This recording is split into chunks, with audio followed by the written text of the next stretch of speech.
आज प्रचाराला आता उद्याचा एक दिवस राहिलेला आहे आणि आज आमची सभा जाहीर सभा आहे. नितीन मानगुडे साहेब येणार आहेत आणि जे आम्ही कामं केलेले आहेत विभागामध्ये ते घेऊन आम्ही पुढे चाललो आहे. आणि नितीन मानगुडे साहेब तेही आपलं कामच सगळ्या मतदारांना सांगणार आहेत आणि पुढची जी कामं असतील जी आपण नगरसेवक माध्यमातून करतो त्या कामाचं आपण आज लोकांना त्याचं आव्हान करणार आहे की तुम्ही काम करणार त्याला वोट करा. गेली 14 वर्ष झाली पाटणकर साहेब नगरसेवक झाले आणि आज विभागात तुम्ही बघाल तर आम्ही कुठे हे दिलेलं नाही आहे. जसं आपण नगरसेवक झालो, बचत गट असतील, अंगणसेविका असेल, कोरोनामध्ये तर तुम्हाला माहिती आहे आम्हीच होतो इथे, बाकी कोण नव्हतं. आता हे आलेत 15 वर्षांनी आणि हे आम्ही मतदारांना सांगतो आहे की कुठल्याही भूलथापांना तुम्ही हे करू नका. लक्ष्मी येते पण तुम्ही आम्हाला बघा, काम बघा. आम्ही तर राजकारण करतच नाही, आम्हाला राजकारणापेक्षा समाजकारणात जास्त इंटरेस्ट आहे. त्याच्यामुळे जे काही आता उद्या आमच्या विभागाने आम्हाला निवडून दिलं तर आम्ही समाजासाठीच जगणार आहे, कामं पण आम्ही करणार आहोत. आणि मेन मुद्दा आहे तो आता गल्ली गल्ली फिरताना आम्ही बघतो आहे, लोक म्हणतात वहिनी आम्हाला आता लादीकरण नको आहे, आता जरा आता बिल्डिंगचं बघा. SRAचा मेन मुद्दा आहे इथे. त्यासाठी आता पाटणकर थोडंसं त्यासाठीच काम करणार आहेत. आम्हाला निवडून दिलं तर BMCचे कामं आपण करणारच आहात आणि मग SRAच्या पाठी आता लागणार आहेत पाटणकर. पहिलं काम हेच आहे की लादीकरण आहे, कारण ती 4 वर्ष प्रशासन असल्यामुळे विभागात कामं झालेली नाही 4 वर्षामध्ये. ते एक पहिलं काम असणार आहे. आणि त्याच्यानंतर जसं आपलं कामाची सुरुवात होईल, आपला आता अर्थसंकल्प येईल, त्याच्यानंतर आपल्याला बजेटमध्ये आपल्याला फंडिंगचं मिळेल, त्याप्रमाणे आपण कामं घेऊ. कारण पहिला ते आहे टॉयलेटचा प्रश्न आहे. एक तर 2 ठिकाणी तर खूप टॉयलेट तुम्हाला माहिती आहे, आपण एक मजली टॉयलेट बनवली आहेत पण आहे 2-3 असे आहेत की तिथून जाताना पण अजून स्मेल येतो. त्यासाठी पहिलं प्राधान्य त्याला देणार आहे, कारण नगरसेवकचं कामच ते आहे, वॉटर गटर मीटर. पण त्या व्यतिरिक्त पण आम्ही चांगली कामं इथे विभागामध्ये केलेले आहे. इथे सावली नाका बघाल तुम्ही, गुडघाभर पाणी साचत होतं, त्याच्या अंडरग्राऊंड आपण काम केलेलं आहे, ते दिसत नाही आहे, मग ते काम आपण केलं आहे. समोर क्रिस्टलचा नाला आहे, अमरनाथपर्यंत ती शाळेचा रस्ता आहे. आज ती मुलं चांगल्या ह्याच्यात शाळेत जातात, तिथे पाणी साचत नाही आहे. म्हणजे अशा प्रकारे इतकी कामं केलेली आहेत आणि आम्ही कामं घेऊन जाणार आहे लोकांकडे. तर काय की रोज खोटं बोलत आहेत. 1 वर्ष झालं विधानसभाचा आमदार स्वतःची पातळी विसरून खाली आलेला आहे, गल्ल्यांमध्ये फिरतो आहे. आता निवडणुकीच्या काळात पण सर्व कुटुंब फिरते, माझ्या सुनेला हात जोडून विनवणी करतायत, निवडून द्या, SRA होणार. SRAचा आणि महापालिकेचा खरं म्हणजे संबंधच नाही आहे. स्वप्न तुम्ही दाखवलेलं आज 20-22 वर्ष आणि त्याच्यात एवढा बट्ट्याबोल झाला आहे. आणि हे बिल्डर लोकांची नावं घेऊन विधानसभेत बोलत आहेत. म्हणजे तुम्ही सुपारी घेतली का? कालपर्यंत बिल्डर चांगला होता, आता तो बदलायचा आहे का? तर तुमच्या मनासारखं झालं नाही म्हणून लोक कंटाळली आहेत. लोकांना खरंच विकास हवा आहे, पण ही महाराष्ट्रातली मुंबईतली मराठी माणसं आहेत आणि या मराठी माणूसची ज्या दिवशी सहनशीलता संपते ना, त्या दिवशी मराठी माणूस दाखवतो मी काय आहे. पण ते आजसुद्धा थांबलेत, त्यांना खरा विकास हवा आहे. आणि आम्ही विकासाला कधी विरोध केला नव्हता, पण बघितलं ना तुमचं राजकारण चालू होतं विकासाचं. म्हणून आता आम्ही आमचं पुढचं स्टेज ठरवलेलंच आहे की घाटल्याचा SRA, घाटल्याचा विकास उतरणार त्याच्यामध्ये. मी तेच म्हटलं ना, मी स्वतः सांगितलं आहे मुंबई महानगरपालिकेची निवडणूक शेवटची निवडणूक लढणार म्हणून. यापुढे अनिल पाटणकर आणि पाटणकर कुटुंबातून कोणीही नसेल. जर आमच्या मुलांनी ठरवलं की मला लढायचं तर आम्ही सांगणार, जसे आम्ही 10-20 वर्ष या विभागासाठी आम्ही मेहनत केली तसे तू मेहनत करायची, तुझं अस्तित्व निर्माण करायचं. बापाच्या जीवावर, आईच्या जीवावर, भावाच्या जीवावर आम्हाला मिळालं नाही आणि आम्ही आमच्या मुलालासुद्धा ती शिकवण दिलेली नाही की तसं आयतं घ्यायला. आम्ही तेच म्हणतो आहे की तुम्हाला विकलं जातं आहे. 2,000 रुपये घरात दिले तर 5 वर्षाचे 90 पैसे पण एका कुटुंबाला मिळाले तर 20 पैसे पण नाही मिळत आहेत. आम्ही म्हणतो स्वाभिमान विकू नका. एक साडी दिली जाते, 5 वर्षात एका साडीने भागणार आहे का? उमेदवार ओळखीचा नाही म्हणून लोकांसमोर पंत्या आणून दिलेल्या जातात. मार्गशीर्ष महिन्याचं कारण दिलं जातं आहे. जर मार्गशीर्ष महिन्याला तुम्ही आज जर पंत्या देत आहे तर गेल्या वर्षी निवडून आल्यानंतर विधानसभेची निवडणूक झाल्यावर मार्गशीर्ष होता, तेव्हा पंत्या नाही वाटल्या. तर लोकांच्या भावनेशी खेळलं जातं आहे. आता हळदी कुंकाचं औचित्य साधून लोकांना हळदी कुंकासाठी या घेऊन जा 10-20 हजार रुपये सौभाग्याशी खेळलं जातं आहे.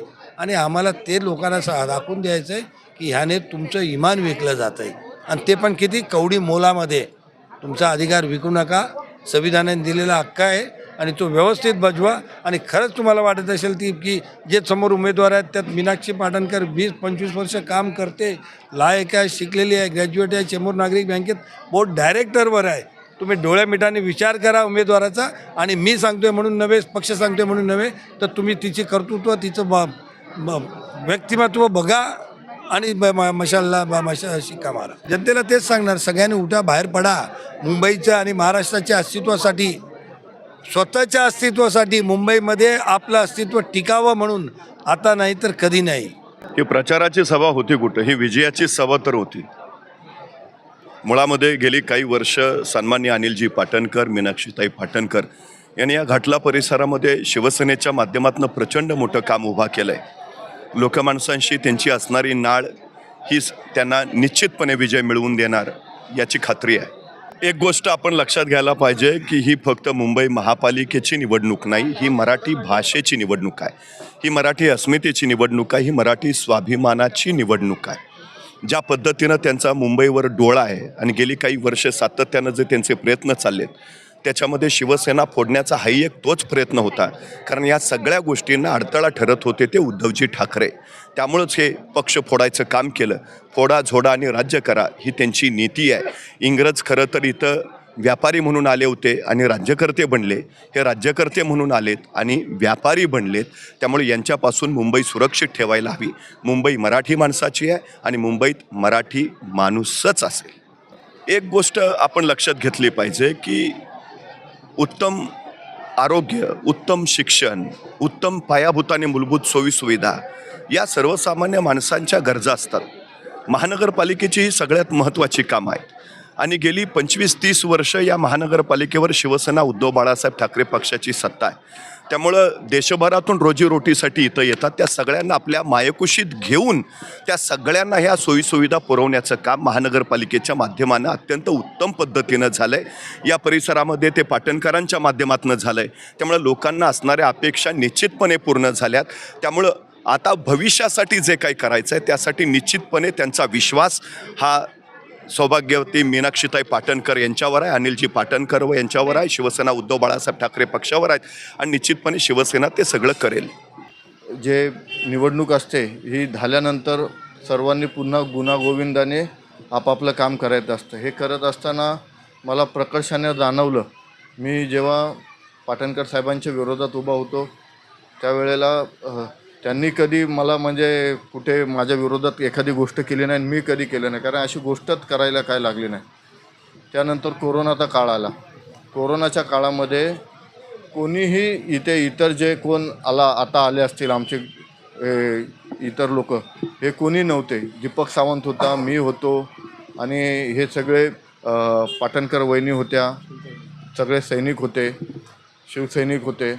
तर मला सांगायचं एक तात्पर्य एवढं की एवढा वर्ष जर आम्ही लोकांची सेवा करतो आहे आणि मी प्रकर्षाने एक मला जाणवलं, मी ज्या वेळेला विभागामध्ये फिरत होतो, आता खासदारकीची निवडणूक होती, ही माझी ताई म्हणजे मीनाक्षीताई पाटणकर या ज्या एक सुसंस्कृत आणि चांगल्या सुशिक्षित अशी एक चांगली घरंदाज अशी एक स्त्री आहे.